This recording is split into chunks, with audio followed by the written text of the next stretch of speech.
Hey guys, welcome back to my garden. Today I'm excited to show you around my little slice of paradise.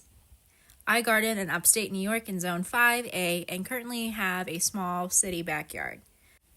This may be a small backyard, but it didn't always look like this. What started as a simple patch of grass has slowly been transformed with a lot of hard work, planning, love, and some happy accidents along the way into a cottage-style romantic garden you see today. It's proof that even the most ordinary space can become something truly magical and your own private escape. This is just year 2 of this space, and I continue to make refinements all season long. Originally, it was meant to be just temporary, so that way I could turn it back to a patch of grass when we move. But life happens and plans change, so it's slowly taking root and becoming a more permanent bed. So I hope you gather some inspiration from my garden and enjoy this video as I show you it transform throughout the season, starting in early spring all the way through late fall, because this garden constantly is changing with different layers and textures of plants. There's always seasonal interest. And one last thing that you'll probably notice is that I love roses, and this flower bed mainly has roses. And that was because it was my original intention for this space to be just a place to heave in my roses, enjoy them while we lived here, and then dig them up and move when we leave. So I've slowly been trying to work in more plants and bulbs and things now that we will be here for a while longer. In 2025, which was just year 2 of this garden bed, the plants were really maturing, they were spilling into one another, and my vision was really coming to life. I really enjoy cottage gardens, and this is what I wanted my space to feel like. I added a lot of different plants, most of which I tried to grow from seed wherever possible. I love lamb's ear, which you'll see sprinkled throughout this garden. It is a easy to grow plant from seed and just adds so much interest to the garden year round. Some of my roses are planted a little bit too close. Again, this was just supposed to be a temporary garden space, so I've been trying to slowly adjust, and I keep things pretty in check in terms of size, so that way each plant is not competing and helps reduce disease like black spot, though I do get black spot because it's prevalent in my high humid zone in the summer. But we also have a very harsh winter, so my roses are usually cut back to just above ground level each winter, just from dieback, so that helps to keep the roses small. This past year I added a lot of hardscaping, so added garden paths and rock walls, and I also added in some of my favorite garden infrastructure, so my garden arch and some of my concrete rose planters I scored this past year.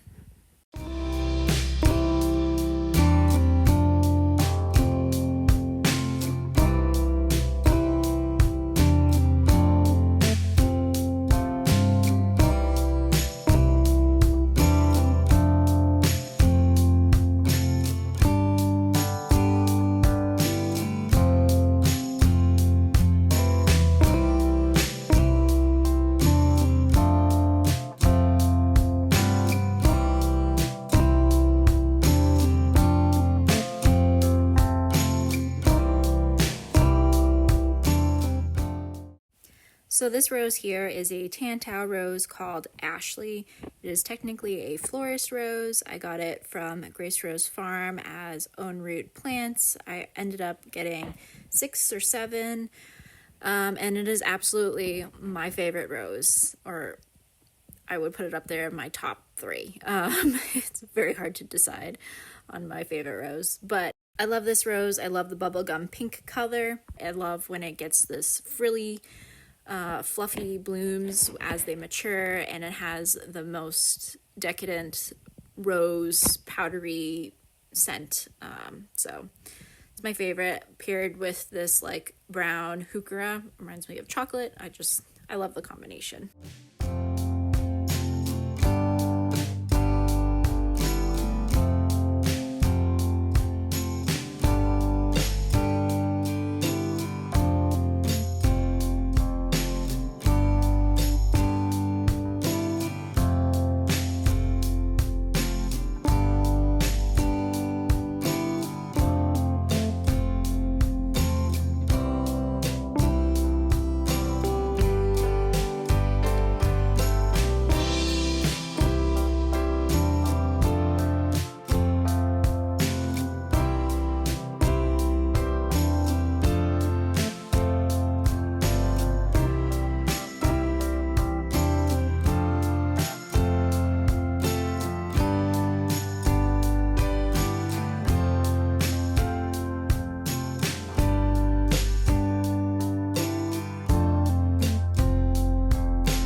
I would put pompon veranda, which is a Cortez rose, also up on my top 3 favorite roses. This is a compact growing rose. I purchased this from Palatine. I actually have 2 or 3 from them over the years. So this is a grafted one on multiflora, and it is just always loaded in blooms. The blooms last at least 2 weeks. The only downside with this rose is that they are not fragrant, but that's okay. I'll look past that for now.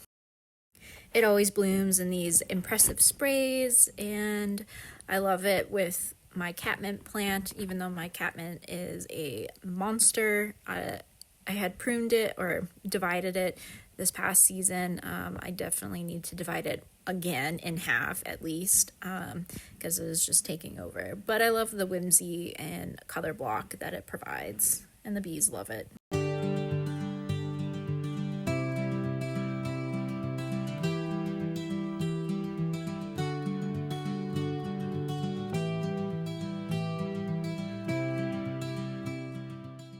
I have 2 Pope John Paul II tree roses that I had purchased from Jackson and Perkins. I grow them in containers because tree roses would never survive my winter here, but I enjoy having them in my garden. They also are really nice because I can see them from inside my house. Underplanted, I have the Pom-Pom Veranda and another compact rose by Brad Jalbert, which is called Sweet Baby. So I'll show you that here, but I love also daylilies. As a kid, I lived near a daylily farm, and so I really loved growing daylilies, and I actually tried my hand at hybridizing them. So I always like to have them in my garden because they just bring back core childhood memories.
This is one of my favorite Jalbert roses, and this is called Sweet Baby. I also purchased this from Palatine. I got 2.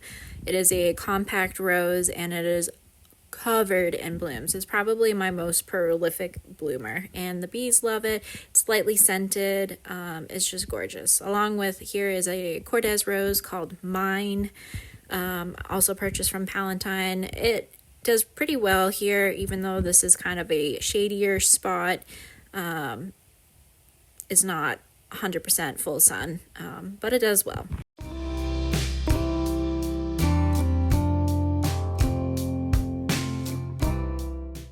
I really hope that heirloom roses will carry Sweet Baby in the future. Just love this rose. You can see this bumblebee absolutely loves it too. It's just so quaint and dainty, and I love the pink undertones that it gets. I would definitely find room to add more Sweet Babies to this garden space because look how loaded it is. And this rose is not even in full sun, so it's just incredible.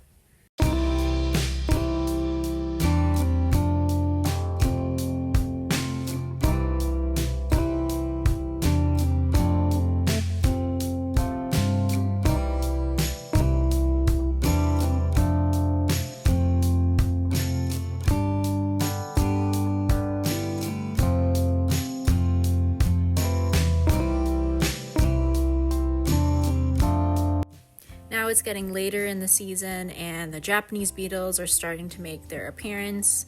I hate these guys. They are absolutely destructive, and they just devour my roses. I usually have to put organza bags on my roses to protect the blooms when they come and are here in full force. They're really nasty little bugs. And usually I have to forfeit a round or two of flushes to the Japanese beetles because they are just so destructive, and I grow too many roses to have to put organza bags on everything.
One of the most magical parts of this garden is watching it transition, and it's not just about the bloom, it's about the whole life cycle. In spring and early summer, everything is fresh and full with flowers putting on their best and brightest show, but as the season shifts, those blooms slowly fade and give way to delicate seed heads that catch the light in the most beautiful way. By late summer and fall, the garden has a different kind of sparkle. The dried stems, soft textures, and glowing seed heads kind of shimmer in the sun, and the roses are falling into their own rhythm. Instead of blooming all at once, each variety is blooming on its own time. It keeps the garden feeling alive and ever-changing. It's like it's breathing in cycles rather than forming on cue. Now, don't get me wrong, my garden is not perfect. It does have lulls, and that's something as gardeners that we're always trying to adapt and overcome and make improvements. So I can't wait to see what it looks like this year in 2026, and I'm hopeful that year 3 will be the best year yet for this garden space. So I just wanted to say thank you so much for watching. I really hope that you are enjoying this video. I apologize. It's kind of hobbled together based on different clips that I had recorded throughout last year's garden season. I had really no intention of starting my YouTube channel until this winter, and that was out of kind of sheer boredom of being trapped inside because it is too cold and there's too much snow outside to do anything else. If you have any video suggestions on what you would like to see, please let me know, and I will try my best in this upcoming 2026 season to capture that and provide some hopefully meaningful content that you can enjoy. For the next couple weeks, I'll probably continue to push out videos on rose highlights and reviews. I have a lot of different video clips that I have recorded on my phone from this past growing season, and so I hopefully you find those interesting. Majority of my roses and flowers that I grow are actually at my cutting field. I grow on a small 1/4 acre city lot not too far from my house, so I plan to show you that this year. And I have a lot of rose varieties coming in 2026. I think I went a little too crazy once again. So maybe I'll do a preview of some of the varieties that I have coming and why I chose them. Though I'll have to think about that in case my husband watches that video. I might get in trouble. I'm just kidding. He's very supportive of my rose addiction. So anyways, just wanted to say thank you so much. I really appreciate each and every one of you who watches my videos.